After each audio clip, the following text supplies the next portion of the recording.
옆 사람하고 인사하겠습니다. 옷을 찢지 말고 마음을 찢으라. 네, 그렇다고 막 찢으면 안 돼요. 지금으로부터 427년 전에 조선통신사라는 특사단이 일본에 파견을 했습니다. 그래서 일본 상황을 이제 잘 보고 와서 조정에 보고를 합니다. 보고를 하는데 정세를 잘못 판단한 조정에서 결국은 대체를 하지 못함으로 인해서 임진왜란을 속수무책으로 맞이하게 되죠. 조선왕조실록을 보면 특사단 부사로 참석한 김송일은 일본 가서 도요토미 히데요시를 보니까 별거 아니다. 우습게 생겼고 눈이 쥐와 같으니 두려워할 위인이 못 되고 조선을 쳐들어올 어떤 패기도 없다. 그렇게 평화론을 주장했습니다. 근데 똑같은 일본에 파견된 황윤길, 특사단 정사 황윤길은 도요토미 히데요시에 대해서 이렇게 얘기를 합니다. 그는 눈이 반짝이고 담력과 지력이 있으니 일본의 침략을 막으려면 병력을 증가하고 미리 대비하여야 침략을 막을 수 있다고 보고를 합니다. 그런데 조정에서는 김성일의 보고를 믿고 일본을 우습게 보고 아무 대책을 세우지 않습니다. 결국 일본을 우습게 보다가 임진왜란을 맞이하게 되었습니다. 지금 한국 특사단이 북한의 비핵화 문제를 협의하기 위해서 4월 말 판문점 정상회담을 남북 정상회담을 개최하기로 합의를 하고 남한으로 귀국을 했습니다. 근데 중요한 것은 근본적이고 본질적인 문제인 핵을 폐기할 의사가 정말 북한에 있는가? 이 북한이 위장된 위장술이 아닌가? 사실 지금 북한은 미국을 비롯한 전 세계 모든 나라들이 핵 보유국으로 인정해 주기를 바라고 있습니다. 북한의 핵 개발 모델은 파키스탄인데 이 파키스탄의 부토 총리가 1965년도에 이런 얘기를 합니다. 인도와 국경 분쟁을 이렇게 그 분쟁을 상대국인 인도와의 국경 분쟁 때문에 참 여러 가지 어려움을 시달렸습니다. 근데 그 부토 총리가 파키스탄의 부토 총리가 이렇게 얘기를 해요. 인도가 핵무기를 마련했다면 우리도 핵무기를 마련해야 된다. 전 국민이 풀을 뜯어먹고 굶어 죽는 한이 있어도 반드시 우리도 핵무기를 만들겠다. 이 말에 북한의 김씨 3대가 감동을 받습니다. 그래서 북한은 오래전부터 핵을 준비했습니다. 그래서 조선의 핵 보유는 자국을 지키기 위한 것이기 때문에 정당하며 어느 나라도 시비거리가 될 수가 없다고 보도를 하면서 어느 나라도 대항할 수 없는 무적의 군사 강국으로 만들겠다고 공언을 하죠. 그래서 김정일이 사망할 당시에 핵 보유국이라는 명시를 헌법에다가 누구도 고칠 수 없게 못 박아놔요. 이런 북한의 핵에 맞서 우리 한반도, 한국도 이 핵무기를 가져야 하는 것이 아니냐 하고 주장하는 사람들이 많이 지금 그렇게 목소리를 높이고 있습니다. 그런가 하면은 우리가 핵을 가져서는 안 된다. 비핵화를 주장하는 사람들도 많습니다. 오늘 여러분들은 어떻게 생각합니까? 핵을 가져야 됩니까? 비핵화가 돼야 됩니까? 이런 상황 속에서. 지금 우리 앞에 핵 문제가 우리 모두 앞에 팩트로 코앞에 닥쳤습니다. 그동안 공식적으로 인정된 핵무기 보유 국가는 핵탄도 수천 개를 가지고 있는 미국, 그리고 러시아, 수백 개를 가지고 있는 프랑스, 영국, 중국, 국제 상임 이사국 5나라 외에는 없습니다. 그리고 공식적으로 인정을 받지 못했지만 실질적으로 핵을 보유하고 있는 나라 3나라가 있어요. 그게 바로 인도와 파키스탄과 이스라엘입니다. 최근 북한이 몇 차례 핵실험과 미사일 성공으로 인해서 미국을 위협하고 있습니다. 이로 말미암아 미국은 최첨단 핵 잠수함들과 스텔스 폭격기들을 한반도에 배치하고 있어요. 근데 미국만 배치한 게 아니라 중국과 러시아도 한반도에 최첨단 스텔스 폭격기들을 지금 배치하고 있습니다. 아마 앞으로 3차 대전이 일어나면 한반도에서 일어나지 않을까, 이렇게 많은 사람들이 걱정을 하고 있습니다. 지금 북한의 핵 앞에 5천만 국민은 인질로 잡혀 있어요. 현실은 잃어버리고 남북한이 평창 평화올림픽과 남북한 대화라고 하는 겉만 그럴듯한 평화로 위장을 해 나간다면 남한의 미래는 예측할 수 없는 어려움을 당할 수도 있다는 겁니다. 그러므로 이런 상황에서는 남한도 핵은 핵으로 맞서야 핵을 폐기하든지 비핵화가 되든지 어떤 협상이 이루어질 수 있지. 북한은 핵을 갖고 있는데 남한은 아무것도 대비가 없다면 이건 너무 위험한 일을 우리가 겪을 수가 있다는 겁니다. 그래서 지금은 핵을 가져야 된다고 믿는 사람들이 참 목소리를 높이고 있어요.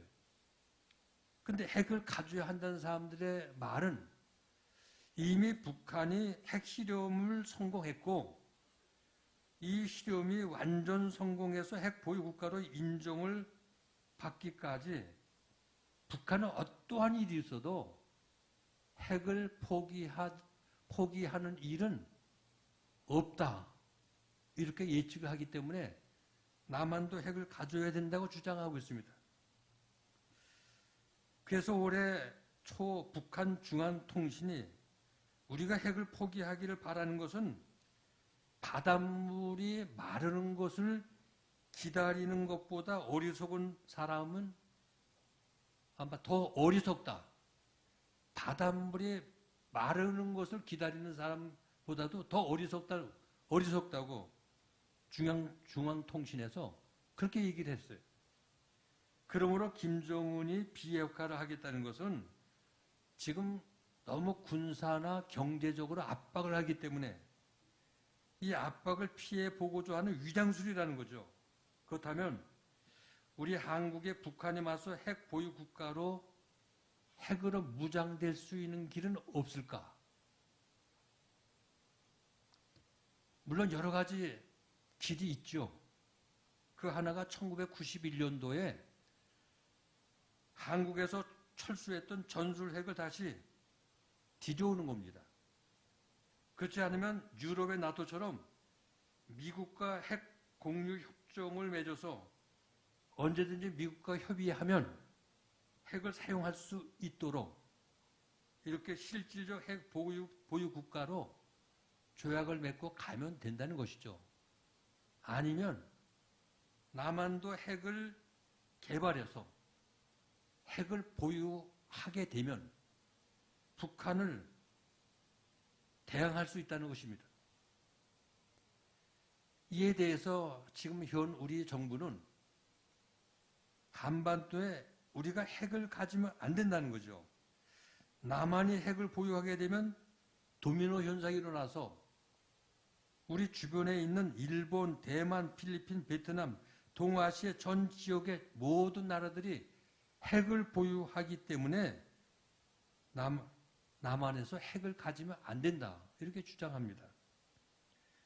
그래서 미국의 트럼프 대통령은 한반도의 비핵화가 반드시 이루어져야 한다는 것을 주장하고 있고, 그런데 지금 북한은 이런 원칙과 약속을 어기고 시간을 벌기 위해서 지연작전을 쓰면서 그래서 핵을 지니려고 여러 가지 계획을 하고 있다는 것이죠.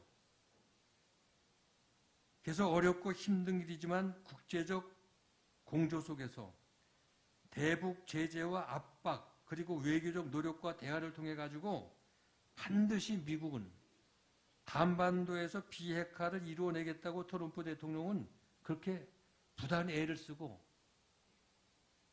또 여러 가지 목소리를 크게 소리를 내고 있죠.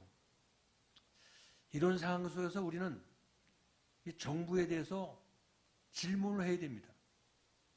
첫째, 북한이 결국 미국 본토를 공격할 수 있는 완성된 ICBM과 그리고 핵을 보유했을 때 우리는 어떻게 해야 될까? 둘째, 북한이 핵을 앞세워서 선제 공격을 한다면 우리는 무엇으로 막을 수 있고 그리고 어떻게 보복 공격을 할 수 있는 것인가? 셋째, 지금 계속 대화 국면으로 끌고 가는데 앞으로 북한이 완성된 핵을 손에 쥐고 비핵화라는 조건을 걸면서 미국과 평화 협정을 맺고 그러면서 한미 동맹을 파괴시키고 주한미군을 철수시키고 한미 연합훈련 중지를 요구하게 된다면 우리 안보를 어떻게 보장받을 수 있고 핵위협 앞에서 우리나라가 어떻게 될 것인가? 이거 정부에 질문을 해야 돼요. 근데 여기에 정부는 분명한 대답을 하지 못하고 있어요. 그래서 안보에 대해서 불안해하고 이 안보에 많은 국민들이 앞으로 이 나라가 어떻게 될 것인가? 그러므로 정부는 이 국민들을 안심시킬 수 있는 정말 이 국민의 평화롭게 살 수 있는 이 나라가 되기 위해서 어떤 대안을 국민이 믿을 수 있는 이런 대안을 말해야 될 텐데 침묵만 하고 있다는 말씀이죠. 문재인 정부는 안보에 대해서 정말 확실하고 분명한 대답을 내놓지 못하고 있다는 사실입니다. 그래서 많은 국민들이 이렇게 가다가는 베트남같이 사회주의 공산화 되는 나라가 아닌가. 사회주의 공산화. 그래서 헌법까지 뜯어고치고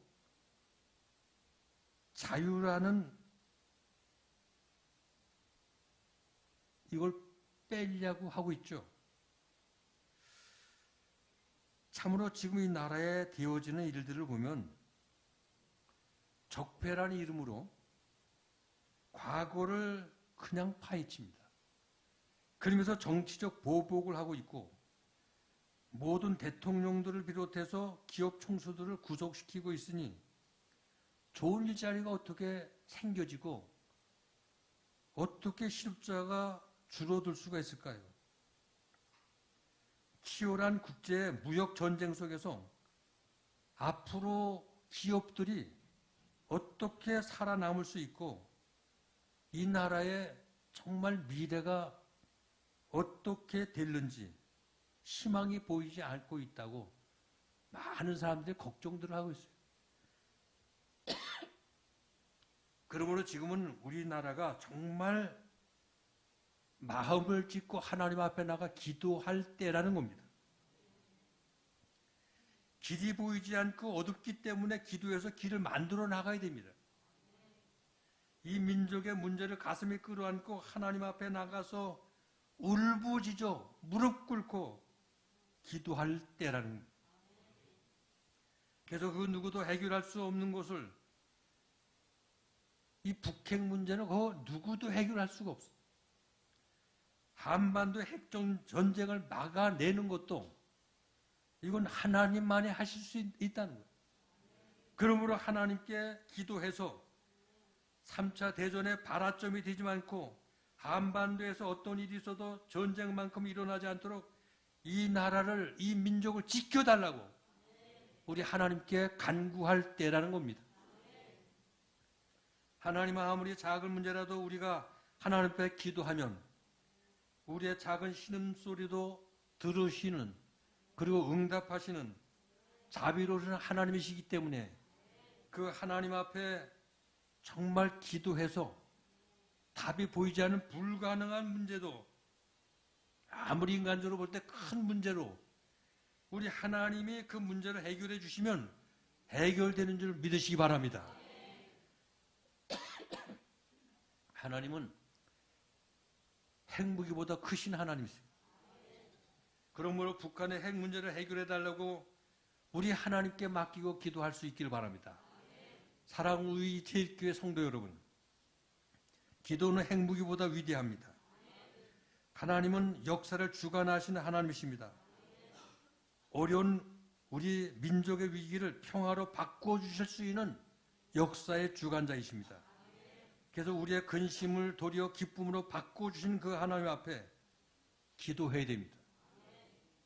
오늘 본문을 보면 요엘서가 기록된 당시에 유다 나라는 극심한 가뭄과 메뚜기 때 엄청난 공격을 받게 되었습니다.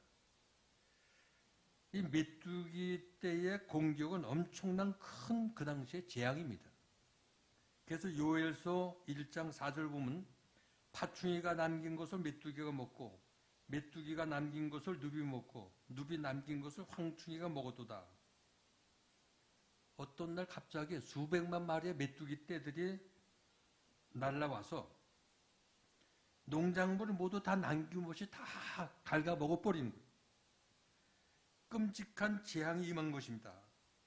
이처럼 메뚜기 떼 피해가 얼마나 심했던지 남아있는 것이 하나도 없지. 다 먹어버렸어요. 그래서 요엘서 1장 7절 보면 메뚜기 때문에 밭도 황폐해지고 포도나무와 무화과 나무들이 말갛게 벗겨져서 모두 가지가 하얗게 되었다고 성경은 말씀하고 있죠.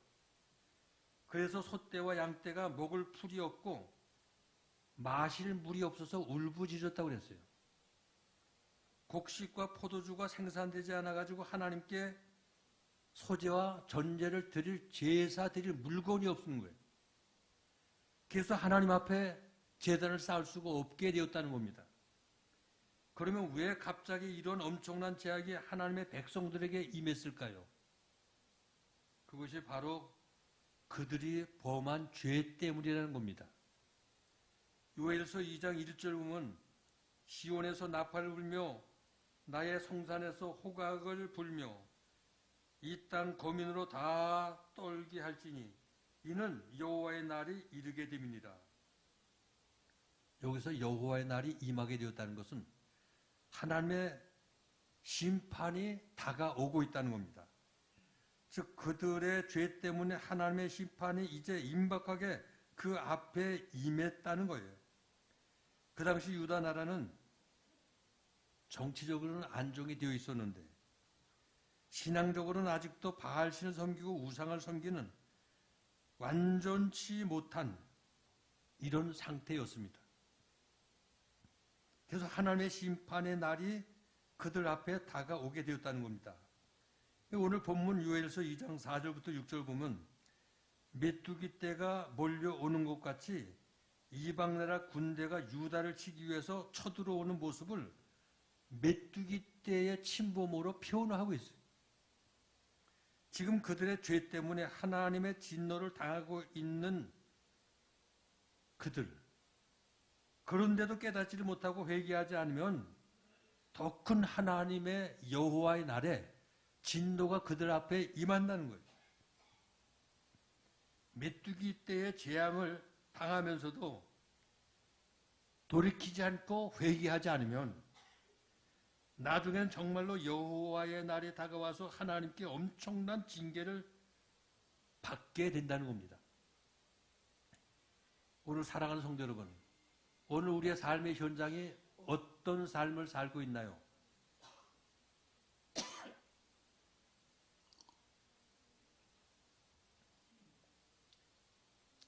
우리의 삶의 현장의 현실이 어떤 상황인가요? 마치 메뚜기 때 재앙을 맞는 것 같지는 않습니까? 지금 세계 모든 나라들이요, 전쟁과 테러와 기근과 천재지변과 정말 여러 가지 어려운 상황 속에서 지구촌에 많은 나라들이 어려움을 당하고 있어요. 태풍과 해일과 가뭄과 이상기온 때문에 수십만 명의 목숨을 잃고 어려움을 당하고 있다는 겁니다. 우리나라만 해도요, 지금 경제니, 정치니, 사회, 교육 모든 분야에서 갈등을 하고 있고요. 어려움이 그치지 않고 있어요. 특별히 오랫동안 이 경제 불안과 경기 침체 때문에 일자리가 없어가지고 젊은이들이 대학을 나왔는데도 갈 곳이 없어요. 그래가지고 제일 안전한 데가 공무원이라고.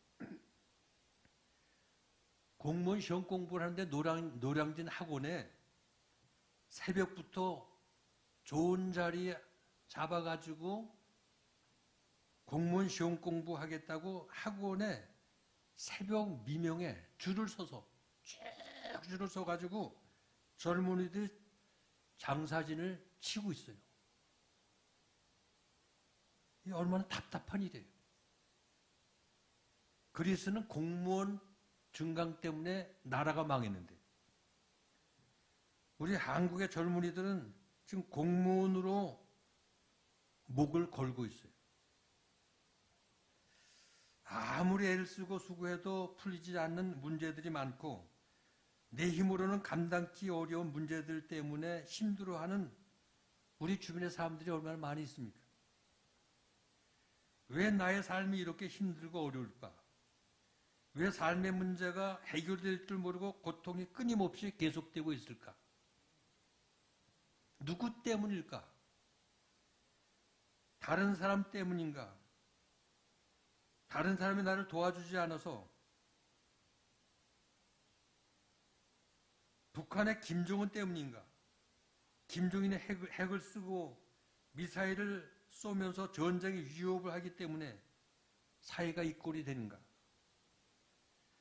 그래서 그들을 원망하고 미워하고 있는가? 아니면 하나님이 내게 복을 주지 않고 내 길을 열어주지 않아서 나는 잘못한 것도 별로 없고 부족한 것도 없는데 하나님이 일부러 복을 안 주셔서 내가 이렇게 어려움이 있는가? 나는 할 만큼 하고 남보다 더 열심히 했는데 왜 복을 주시지 않는가? 하면서 하나님께 원망과 불평을 하고 있는 사람이 있을지도 모른다는 거죠. 근데 하나님은 우리에게 말씀하셔요. 그것은 너희의 죄 때문이다. 너희의 죄 때문에 메뚜기 떼가 몰려 임하게 되었다는 겁니다. 그러므로 너희가 먼저 회개하고 하나님께로 돌아오라는 거예요. 그럼 복을 주시겠다는 거예요. 그러나 회개하지 않으면 심판의 날이 더 가까이 임하고 있다는 겁니다. 우리는 먼저 자신을 돌아보아야 합니다. 다른 사람 때문이 아니라 누구 때문이 아니라 나 때문에 내 안에서 문제를 찾을 수 있고 내가 문제라는 것을 깨달아야 합니다. 내 죄가 무엇인가 돌아보고 하나님과의 관계 속에서 나를 점검해 보아야 된다는 거예요. 그리고 하나님께 나아가 회개하고 하나님의 도우심을 간구하며 기도해야 된다는 거예요. 그것이 우리가 살 수 있는 길인 것을 믿으시기 바랍니다. 그래서 본문 12절에 여호와의 말씀에 너희는 이제라도 금식하고 울며 애통하고 마음을 다하여 내게로 돌아오라. 우리가 우리의 죄를 회개하고 하나님께로 돌아가면 하나님은 우리의 죄를 용서해 주시고 자비의 하나님께서 우리에게 다시 복을 주시고 은혜를 베푸시는 자비로우신 하나님인 것을 믿으시기 바랍니다. 우리가 하나님께 회개하고 하나님께 돌아가면 우리 하나님께서는 이른 비와 늦은 비를 하늘문을 열어 풍족하게 내려주신다고 오늘 본문을 쭉 보면 약속하고 있어요. 그럼 어떻게 우리가 하나님 앞에 정말 돌아가야 할까? 이 시간 몇 가지 생각해 보겠습니다. 첫째, 금식하고 울며 애통하며 돌아가야 됩니다. 다 같이 금식하며 울며 애통하라. 이게 하나님의 돌아가는 방법입니다. 첫째가 금식하고 울며 애통하라. 오늘 본문 12절 보면 너희는 이제라도 금식하고 울며 애통하고 마음을 다하여 내게로 돌아오라. 요엘서 1장 14절 보면 너희는 금식일을 정하고 성회를 선포하여 장로들과 이 땅의 거민들 너희 하나님 여호와의 전으로 몰수히 모으고 여호와께 부르짖을지어다. 왜입니까? 지금 하나님의 심판의 재앙이 그들 앞에 가까이 임해서 하나님의 진노가 눈앞에 다가오고 있다는 거예요. 심각한 고통과 재앙을 당하고 있는 사람들이 어떻게 편안하게 음식을 먹고 어떻게 편안히 잠을 잘 수 있느냐고요. 얼마 후에 엄청난 일이 네 앞에 벌어질 것을 알고 있는 사람들이 어떻게 울지 않을 수 있겠느냐? 죄는 하나님과 우리의 관계를 끊어버리고 하나님과 우리의 관계를 담을 쳐서 막아버리는 이게 죄입니다. 그러므로 죄는 하나님의 분노를 일으키고 죄는 하나님의 심판을 불러오는 겁니다. 그러므로 죄를 짓고 회개하지 않으면 반드시 하나님의 심판을 받게 된다는 거예요. 그러므로 두렵고 떨리는 마음으로 하나님 앞에 나와서 금식하고 울며 회개할 수 있기를 바랍니다. 우리가 금식하며 울며 애통하고 회개하면 하나님께서는 반드시 우리의 죄를 용서해 주십니다. 니느웨 백성들이 요나를 통해서 하나님의 심판을 경고받고 그들이 금식하고 울며 회개할 때 우리 하나님 그 백성들을 용서하시고 구원해 주셨습니다. 그러므로 하나님 앞에 나와 내 죄를 회개하고 금식하며 울며 회개할 때 용서를 받을 수 있습니다. 이것이 내가 사는 길이에요. 이것이 이 민족이 사는 길입니다. 두 번째, 옷을 찢지 말고 마음을 찢으라. 다 같이 옷을 찢지 말고 마음을 찢으라. 오늘 본문 13절 보면 너희는 옷을 찢지 말고 마음을 찢고 너희 하나님 여호와께로 돌아올지어다. 옷을 찢는다는 것은 무서운 어떤 재앙이나 극심한 재난에 직면했을 때에 행하는 슬픔의 표현 방법이에요. 그래서 열왕기하 6장을 보면 아람 군대가 사마리아 성을 포위를 했을 때 그 성 안에 먹을 것이 없어가지고 부녀들이 아이들을 삶아 먹었다고 그랬어요. 그 지경이 됐을 때 이스라엘 왕이 그냥 통곡을 하고 왕이 옷을 찢었어요. 그런데 이런 회개의 참의 모습이 시간이 흘러가면서 형식적이고 위선적인 행동으로 변질이 돼가고 있었습니다. 처음에는 자기 죄를 깨닫고 너무나 하나님께 죄송하고 가슴이 아파서 스스로 옷을 찢었는데 시간이 흐르다 보니까 나중에는 진심으로 죄를 깨닫고 회개하는 마음이 아니라 습관적으로 형식적으로 옷만을 찢는 이런 형식으로 흘렀다는 거예요. 그래서 하나님은 너희는 옷을 찢지 말고 마음을 찢으라 하신 겁니다. 즉 형식적으로만 회개하지 말고 전심으로 회개를 하라는 거예요. 그러므로 우리는 이제라도 금식하고 울며 애통하고 마음을 다해서 마음을 찢으며 하나님께로 돌아올 때 하나님께서는 기뻐 받으시고 우리를 용서해 주신 하나님 것을 믿으시기 바랍니다. 그러므로 우리는 죄를 깨닫고 옷을 찢지 말고 마음을 찢으며 회개함으로 하나님께 용서받고 정말 하나님 앞에 문제를 해결받을 수 있기를 바랍니다. 에스라 선지가 백성들이 죄를 지었을 때 그 죄를 발견하고 에스라 선지가 옷을 찢고 머리털과 수염을 쥐어 뜯으면서 땅바닥에 주저앉아 통곡을 하며 회개했습니다. 그때 하나님께서는 그 회개의 기도를 받으셨어요. 하나님 앞에서 자신의 죄를 깨닫고 가슴을 치며 회개할 오늘 이 시대에 오늘 여러분들이 정말 이 나라 이 민족 위해서 내가 먼저 회개하고 하나님께 기도할 수 있기를 바랍니다. 이것이 이 민족에 사는 길이고 내가 사는 곳을 믿으시기 바랍니다. 마지막 세 번째, 지도자들이 먼저 회개해야 됩니다. 다 같이 지도자들이 먼저 회개하라. 요엘서 1장 13절 보면 제사장들아 너희는 굵은 배로 동이고 슬피 울지어다. 단에 수정도는 자들아 너희는 곡할지어다. 요엘서 2장 17절 보면 여호와를 섬기는 제사장들은 낭실과 제단 사이에서 울며 이르기를 여호와여 주의 백성을 불쌍히 여기소서. 여기 제사장과 장로는 백성들의 지도자들이 제사장은 하나님의 성전에서 제사를 하나님께 드리는 귀한 직책을 가진 사람입니다. 장로는 백성들의 대표로서 모든 일을 의논하고 결정하는 사람들입니다. 그러므로 백성의 지도자인 제사장과 장로들이 먼저 회개하라는 거예요. 먼저. 1907년도 평양 대부흥운동이 일어났습니다. 근데 그 역사를 조사해 보면 이 부흥운동이 평양에서 일어나기 이전에 하디 선교사가 회개함으로 이 운동이 일어나게 되었어요. 원산에서 하디 선교사가 아무리 한국에 와가지고 선교 활동을 했는데 열매가 없는 거예요. 선교사들을 모아놓고 기도회가 시작이 되었습니다. 이 하디 선교사가 먼저 자신의 죄를 고백합니다.